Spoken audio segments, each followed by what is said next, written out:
خبر شامل کرتے ہیں گوجرانوالہ سے۔ محمد احمد ملک کی رپورٹ کے مطابق خبر شامل کی جا رہی ہے۔ گوجرانوالہ میں معروف سیاسی شخصیت چودھری مختار احمد صراف جو گزشتہ روز قضائے الہی سے وفات پا چکے تھے۔ چودھری مختار احمد صراف جو کہ گوجرانوالہ میں ایک سیاسی مقام رکھتے تھے، ان کی نماز جنازہ میں تمام مکتب فکر، مذہبی اور سیاسی، سماجی، صحافی برادری نے شرکت کی۔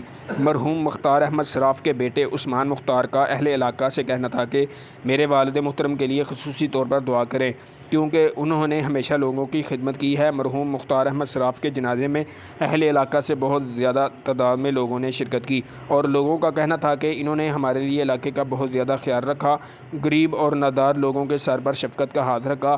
مختار احمد صراف کا اس دنیا سے کوچ کر جانا لوگوں کے لیے ایک بہت بڑا صدمہ ہے۔ مختار احمد صراف کے جنازے میں مقامی صحافیوں کی بہت بڑی تعداد نے شرکت کی۔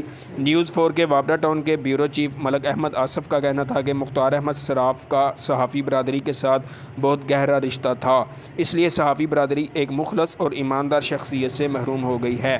نیوز 4 وابڈا ٹاؤن کے بیورو چیف ملک احمد آصف اور ان کی ٹیم نے مختار احمد صراف کے لیے خصوصی طور پر ان کی مغفرت کے لیے دعا کی۔ اللہ تعالیٰ ان کو جنت الفردوس میں اعلیٰ مقام عطا فرمائے۔ کیمرہ مین علی بٹ کے ساتھ ملک احمد، نیوز 4 گوجرانوالہ۔